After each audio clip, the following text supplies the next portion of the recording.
Internet. Soy Catherine Cárdenas Cruz y voy a presentar justamente lo que es el trabajo de cambio climático, incendios y abundancia de mamíferos en bosques semiáridos. Bueno, empezando por lo que es el cambio climático. El cambio climático se considera como un cambio en el clima que es generado ya sea por las actividades humanas, que altera a la atmósfera y se suma a la variabilidad natural del clima, y esto se observa durante periodos prolongados de tiempo. Entonces, este cambio climático, ¿cómo puede afectar? Bueno, a la incidencia de los incendios forestales, y con estos, ¿cómo se puede afectar a la fauna? Para empezar, los incendios forestales se definen, al menos por la CONAFOR, como un fuego que se extiende de forma descontrolada en zonas con cualquier tipo de cubierta vegetal. Estos se dividen en tres tipos: lo que es el incendio subterráneo, que se caracteriza en ocurrir en el subsuelo, que quema principalmente la materia orgánica y raíces; el incendio superficial, que ya se expande el fuego de forma horizontal y llega hasta una altura de 1,5 metros; y el incendio de copa, que inicia como el incendio superficial, sin embargo se expande en forma vertical. ¿Y cuáles son los efectos de los incendios en los mamíferos? Hasta el momento, lo único que se tiene han sido observaciones en el que los mamíferos se alejan de las zonas. Sin embargo, los que no pueden huir, fallecen. Solamente que estas, al ser solamente observaciones, no se tiene cuantificado cuántas son las especies que se llegan a presentar, tanto en la zona no afectada como en las partes afectadas por los incendios. Al menos en México se encuentra 550 especies, de las cuales 70 son endémicas de México. La forma en la que podemos estudiar a la fauna son mediante la captura de ellos, que se consideran como métodos invasivos, o métodos no invasivos, en donde no se realiza la captura de ellos y nada más se basa en lo que sería el seguimiento de los rastros. Un rastro se puede considerar como cualquier vestigio, señal o indicio de las actividades de los mamíferos. Entonces, el rastreo es la actividad de identificar e interpretar todos estos rastros que llegamos a encontrar. Algunos de los métodos que existen para el muestreo no invasivo son las estaciones olfativas, las cuales consisten en un atrayente olfativo, en donde el animal se acerca a la región de registro de huellas a una cámara trampa. El fototrampeo es justamente la cámara trampa, en donde en cuanto registra un movimiento se toma la fotografía. Con esto podemos observar tanto al animal y hacer una identificación individual.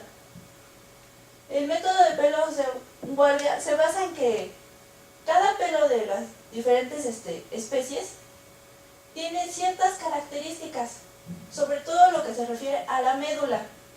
Con ello es posible identificar las especies a las que pertenece el pelo. Bueno, en México existe una gran riqueza de especies de pinos. De al menos de las 100 especies existentes mundialmente, se posee cerca del 50% en México, de las cuales cerca de una docena son pinos piñoneros. ¿Cuál es la importancia de los pinos piñoneros? Es que estos se localizan frecuentemente en las zonas áridas y semiáridas, en las partes de transición entre la vegetación xerófila y los bosques templados. Entonces, ¿cómo el cambio climático puede llegar a afectar a estos tipos de bosques? Si el clima llega a volverse más seco, frío o cálido, ¿cómo ocurrirán los incendios también en estas zonas? Al menos en el municipio del Cardonal, en el 2011, ocurrieron unos incendios. Y con ello nos podemos ayudar a las interrogantes en las que, ¿cuál es la tendencia del cambio climático en esta zona? Los incendios afectan la diversidad faunística y qué especies se ven afectadas por los incendios. De igual, ¿cómo se llegan a dispersar estos estas especies de los incendios. Con ello, nuestros objetivos son determinar la tendencia del cambio climático en esta zona, determinar la riqueza de mamíferos que habitan en los piñones y estimar el efecto de los incendios forestales sobre la repoblación de los mamíferos. Nuestra zona de estudio se localiza en el Cerro de la Soledad, que está ubicada a 5 kilómetros del municipio del Cardonal, que está constituido principalmente por bosque, cerca de un 29%, pastizal el 20% y un matorral con el 18%. En lo que es el cerro, se presentaron tres tipos, se dividieron en tres zonas, en donde es el bosque que no fue afectado por el incendio, la parte donde solamente ocurrió incendio superficial y la parte donde ocurrió el incendio de copa.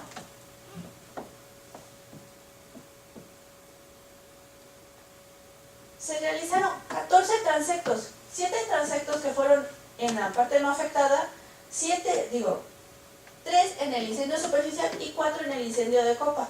Con esto conseguimos un recorrido de un total de 21.648 hectáreas.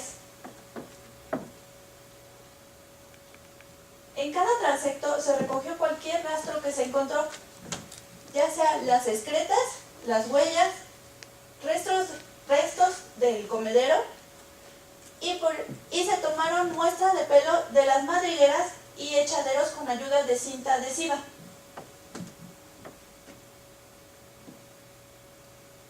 De igual forma se colocaron estaciones olfativas, 4 estaciones olfativas por cada transecto. Una vez recogidos los pelos de guardia, tanto de los echaderos, madrigueras o que se extrajeron de las excretas, se siguió el método de Monroy y Bichis, el cual consiste en limpiar los pelos en una solución de agua con jabón, una caracterización en donde se observa tanto la longitud y los patrones de tonalidad que presenta, para posteriormente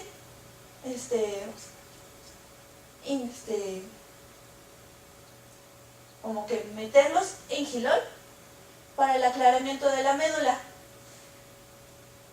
Pasados unos 8 días se sacaron los pelos del gilol para realizar un montaje en portaobjetos y fijarlos con bálsamo de Canadá para lograr su determinación con ayuda de un microscopio óptico. Bueno, ¿cuáles fueron nuestros resultados? Con datos obtenidos de una estación en el Chico Hidalgo, se obtuvieron los valores de la temperatura máxima en verano y la temperatura mínima en invierno. Y con esto se puede observar que que hay una tendencia hacia unos inviernos más fríos. De igual forma, con los datos de precipitación, podemos observar cómo es que la precipitación va disminuyendo cerca de la zona. Entonces, al tener inviernos más fríos, se genera un ambiente más seco, sobre todo con menos precipitación. Esto logrará que las zonas áridas se expandan, las cuales son más susceptibles a incendios. Bueno, otra vez son nuestras zonas, las zonas de estudio. Con el programa Estimates se calculó cuál sería la riqueza esperada de las regiones. Por ejemplo, en el bosque no afectado se esperaba que hubiera entre 15 a 30 especies, en la zona de incendio superficial entre 5 a 11 especies y en la zona de incendio entre 5 a 20 especies. Con esto se puede observar que en las estimaciones se llega a perder más de la mitad de las especies en las zonas de incendio. Pero ¿cuál fue la riqueza que nosotros obtuvimos? En el bosque no afectado se encontraron 21 especies. En la zona de incendio superficial 9 especies y de igual forma 9 especies en la zona de incendio de copa. Este es un listado de las especies encontradas. Bueno, ¿cuáles fueron los mamíferos persistentes en las zonas posincendio? Principalmente podemos encontrar lo que es el gato montés, el coyote y el zorro, los cuales son animales que poseen un amplio margen de dieta, por lo que pueden tener diferentes especies de las que se alimentan, y de igual forma se alimentan tanto de frutos, semillas o de lo que vienen a encontrar. Su principal alimento son los lagomorfos, los cuales son conejos, los cuales también le podemos encontrar en nuestra zona de estudio, ya que los incendios lograron aumentar la abundancia de especies vegetales de las cuales se pueden alimentar ellos. Ahora, ¿cuáles fueron los mamíferos que no fueron afectados por los incendios? A lo que me refiero es que, pese a que en la zona, por ejemplo, de incendio superficial, se disminuyó el número de especies, hay ciertas especies las cuales todavía se podían encontrar gracias a que no se perdieron los árboles, los cuales son como el mapache y la rata trepadora, que les gusta estar en estas zonas. De igual forma, en esta zona, al no perder humedad, hay una gran incidencia de insectos con los cuales se pueden alimentar los armadillos.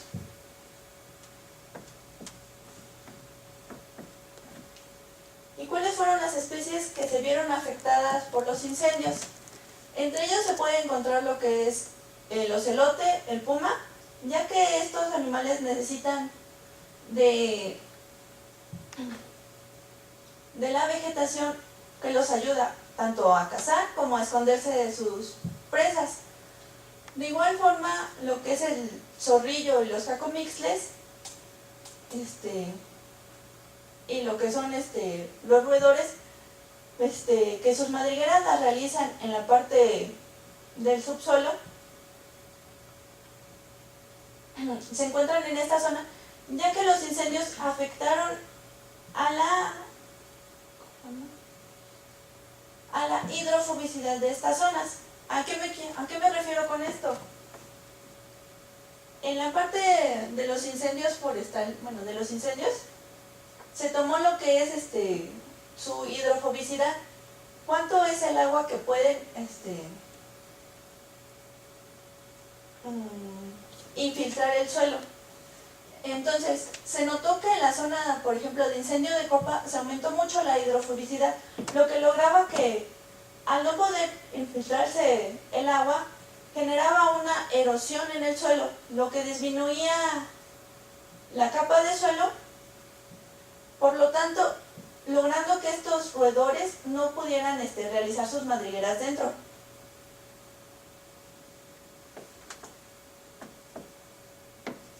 Entonces, podemos concluir que los valores de temperatura y precipitación indican que la tendencia al cambio climático es a años más secos e inviernos más fríos, que propiciarán los incendios forestales. Los incendios en bosques semiáridos afectan a más de la mitad de la riqueza faunística en bosques de pino piñonero, y los incendios generan suelos altamente hidrófobos que limitan la abundancia de los roedores, lo que probablemente afecta a los niveles tróficos superiores. Los coyotes, zorros y gatos montés diversifican su dieta y pueden adaptarse a las partes afectadas por incendio. Bueno, pues gracias por su atención.